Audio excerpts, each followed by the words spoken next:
We're coming to the heart of the service. The reading that we just engaged in, the reading of the story of Ishmael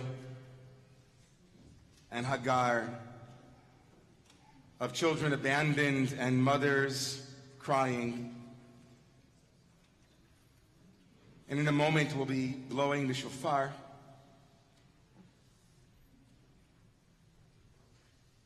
So I want to tie together the Torah reading from this morning with the blowing of the shofar. Some of you might know this story, but I hope that just as Rosh Hashanah's Machzor is the same liturgy as last year, that you'll appreciate this a second time if you have.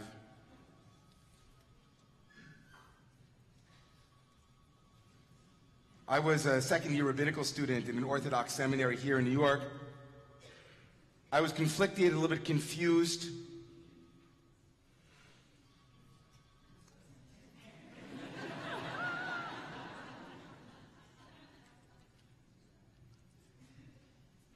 I had spent many years studying Eastern religion, things like yoga, meditation, martial arts, and of course Zen, very into Zen. So there I was on a retreat on a one weekend, and that retreat led me to one of my dearest and oldest friends. Her name is Bonnie Nyotai Tracy. She was the vice abbess of the Zen Mountain Monastery. And after that retreat, we became close friends. I taught her Talmud, a little Kabbalah, little matzah balls, knishes, that kind of thing, all kinds of things Jewish. And she deepened my relationship with the Zen tradition, with Dogen, with koans, and even American Zen. So there we were one Sunday spring morning, and I had invited her to my apartment to do some meditating. And I was hoping secretly that I would get my first koan. My first koan. For those of you who don't know what a koan is, it's a riddle or a phrase, a statement that defies logic or conventional logic, let's say. You might be familiar with a few of them. Here's one. What is the sound of one hand clapping? Right? Or what was the face that you had before you were born? It is riddles like that that jar the mind. It kind of pulls the rug out from underneath your mind, and you try to figure it out, and instead your mind drops into a different place, maybe a non-mind place. So I was yearning for one of those. That's what I wanted. I wanted a koan. So we began to sit in my living room, and I was especially clued in to hear if Nyotai would bless me with my very first koan. Oh boy. After about 15 minutes of stillness and silence, the place was really quiet. I heard inaudibly, I kind of whispered, I heard my teacher say, "Do you want chicken?" I could barely make it out, but it sounded to me in my half meditative state like she was saying, "Do you want chicken?"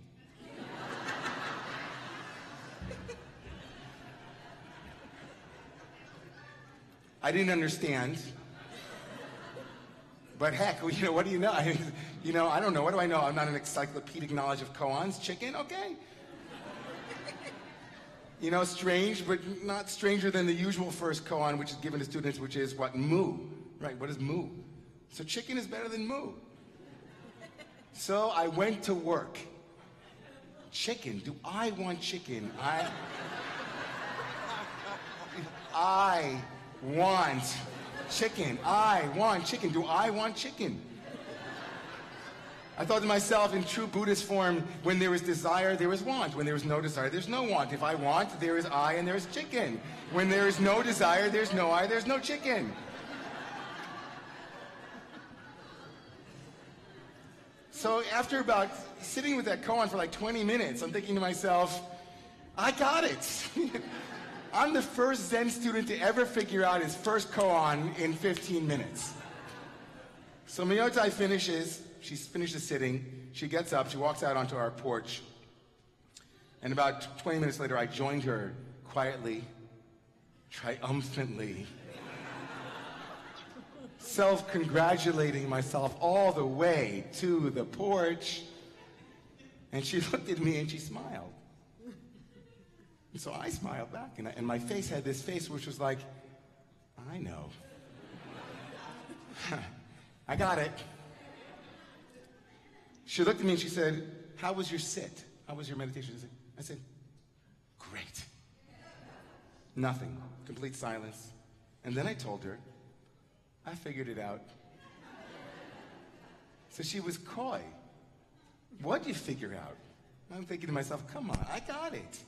There is no chicken and there is no I. Nothing. Nada, zilch, no self. I just spilled it to her. I just told her the whole thing.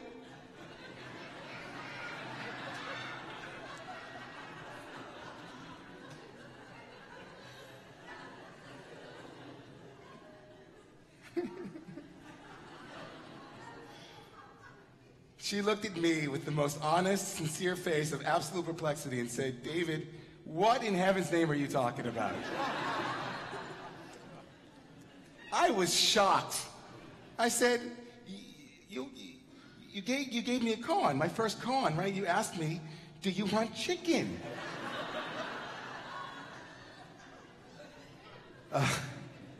She burst into laughter. She was side-splitting for like 10 minutes. She could not stop laughing. And she looked at me, she said, David, I asked you if you wanted to check in.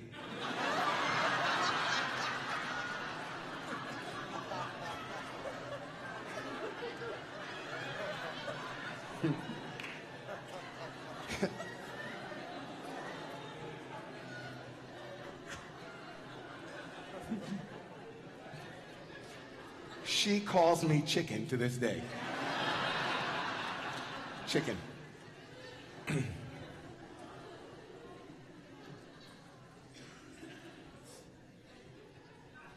I wanted to teach you about a koan because there's a koan that happened in this morning's Kriyat Torah that when I read it for the first time, it blew my mind. I thought, wow, there you go. There's a koan. So first, a little background. We focused this morning on Sarah.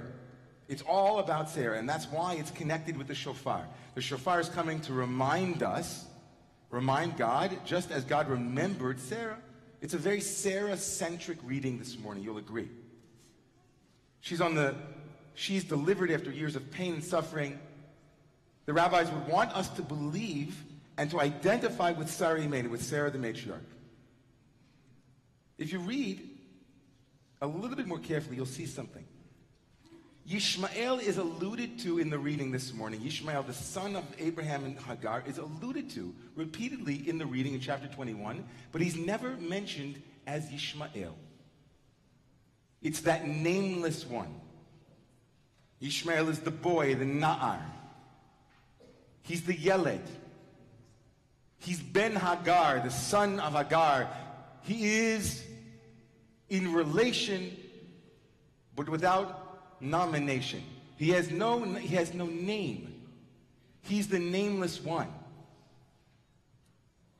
And then as the story reaches a crescendo, you read in the text, and our sympathy for him is profound. It's reaching its height. We're told that Hagar distances him from her, kim tachave keshet, from the distance of a bow, of an arrow.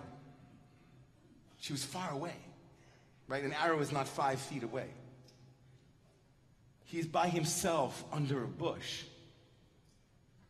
And the text tells us, everybody, the text tells us who cries in the text. Who cries in the text? Hagar cries. She raises her voice and she begins to cry. And you're thinking, if you're reading the text, Vayishma Elohim, and God heard. Right? That's the beginning of the sentence. Vayishma Elohim, and God heard. What does God hear? The immediate words that preceded that are, and she lifted her voice. She is the subject. So who should be the one, help me with this, who should be the one that God hears? Hagar. And the verse tells us, Vayishma Elohim et kol hana'ar. And God heard the voice of the boy. So in a simple reading, we could say that the boy was crying, but the text didn't bother to tell us that. It just told us that Hagar was crying, right? Came along someone named Rav Mendel of Vorka, the Vorka Rebbe, who was known as the Silent Rebbe, and says a profound thing. He says that yesh tza'aka b'li kol. Sometimes he says there's crying that doesn't have a voice. Yesh tza'aka b'li kol. There's a cry that God hears. And that Ishmael was crying so deeply that only God could hear him. Vayishma Elohim es kol hana'ar. And God heard the voice of the Na'ar, even though it isn't articulated in the text, to teach us, to teach you, to teach me, everyone here, that it isn't always the crying that we see outside. It isn't always the crying that is visible. It isn't always crying that catches our attention or that we feel sympathetic towards, but it is the inner crying that we miss. That's the teaching of this morning's reading, says the Vorker. That there are people who are crying and we can't hear them. But God hears. It's a beautiful idea. And if we were just to leave it there, I'd say, great. We have a beautiful teaching about the unheard cries. But I want to problematize that for a moment here. I want to problematize the valoration of the silence of a cry that isn't articulated. Because if we know anything about Rosh Hashanah is a day when we scream. We cry out. So I want to talk about a world. I want to talk about a society and a culture and a community and a family and a friendship where vulnerability is so dangerous that people have to cry alone. That they have to cry at night. That they can't lift up their voices from the depths of who they are and cry. I can't believe that I go to shuls, and I go to a lot of shuls, and there aren't tissues everywhere. How can it be that the core element of a healing space won't have a place where people can come and cry?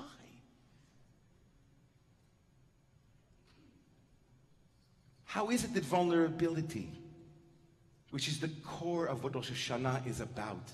And I'm sorry to disappoint you if you came today hoping that I was going to talk about Israel or to talk about politics. There are plenty of shuls around New York and in the rest of the world where there will be those discourses. But I want to talk to you about a much more insidious issue. I want to talk about how it is that we have transformed the core piece of what it is to be a human being, which is to carry a wound. We are downwardly mobile, everybody. From the moment that we are born. And that is what Rosh Hashanah is about. It's about birth. Hayom harat olam. Hayom yamid b'mishpat. From the moment that we are born, we are moving inexorably towards Yom Kippur. And vulnerability is perceived as cowardly. Vulnerability is shamed. Vulnerability is for the weak. Vulnerability isn't what I do. Vulnerability in you is beautiful, but not in me. Vulnerability that I witness is inspiring, but not my own. Who, me? I'm impenetrable. Me, I have it together. There's a woman named Brene Brown. Some of you might know her. She's amazing. She's a social worker in Houston. She's a researcher. She collects data. And she was invited to give a TED Talk. People have heard of what TED Talks are? About 18 minutes, 12 minutes, anything under 18 minutes, right? 18-minute talks. So she was invited to give a talk about her research. She did research on what? She researches shame and vulnerability. Those are her two areas of expertise. Anecdotal, but very deep, phenomenological. And she goes to give a TED Talk, and she's thinking like, maybe 500 people are in the room, like here tonight, today. 11 million people have watched the TED Talk. Go online after Yontif. 11 million people have watched Brené Brown. They've catapulted her into success, into stardom, to fame. She speaks to Fortune 500 companies. Fortune 500 companies need to hear about vulnerability. She writes, vulnerability isn't good or bad. It's not what we call a dark emotion. Vulnerability is the core of all emotions and feelings. To feel is to be vulnerable.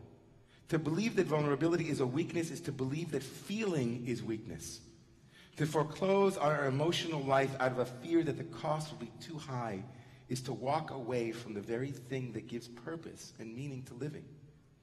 Our rejection of vulnerability often stems from our associating it with dark emotions or with children. Children are vulnerable. Adults, not. I remember as a kid, I was a very sensitive kid. And I felt completely misunderstood because I was also a good jock. And so in order to be a really good jock, I had to be really competitive. And I remember how deeply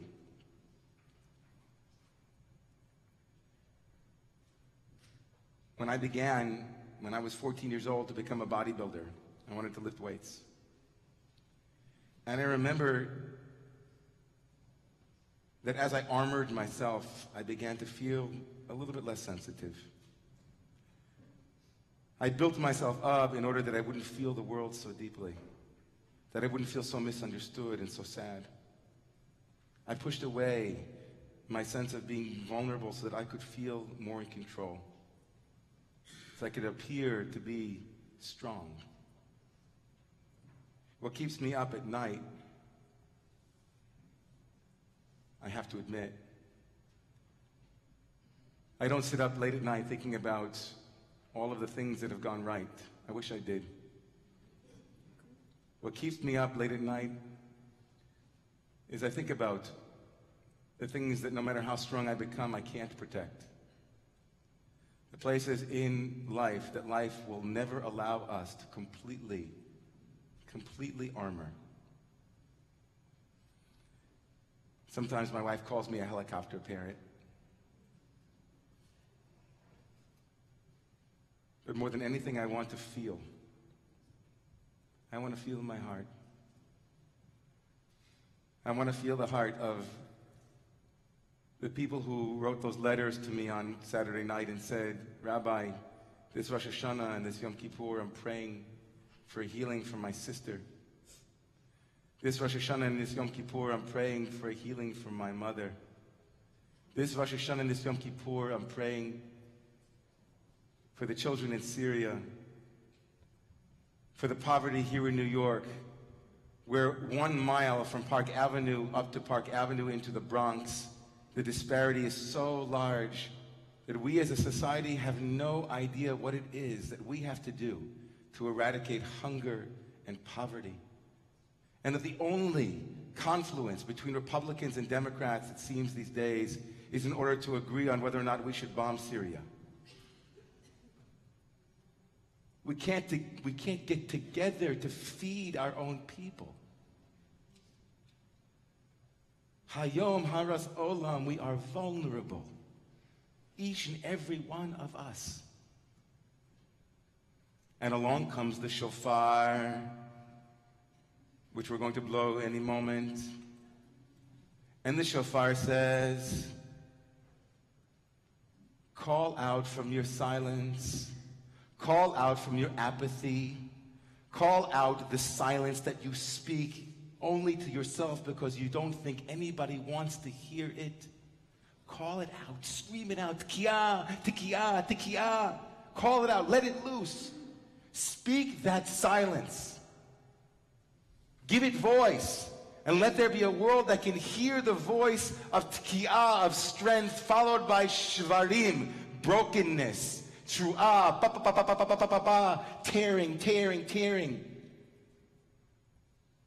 We are born into perfection and we are inexorably pulled into brokenness. And that is our human condition, and to run from it, to run from the vulnerability of the wound that we naturally carry, is to be inhuman, not superhuman.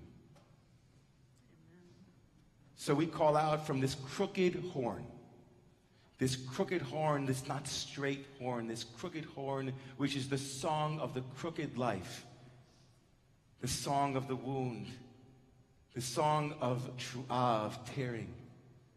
Ashrei ha'am yod'ei tru'ah. Wealthy, wealthy, wealthy is the nation, ha'am yod'ei tru'ah, that knows the pain of brokenness and can articulate it. So as we rise for shofar, and then the deepest prayer of our tradition, the Nesana Tokef,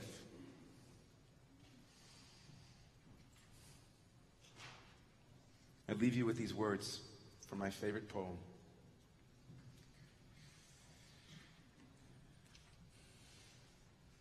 More than consciousness itself, what makes the human spirit truly heroic is the irrepressible instinct to face all of life's tides with an open heart.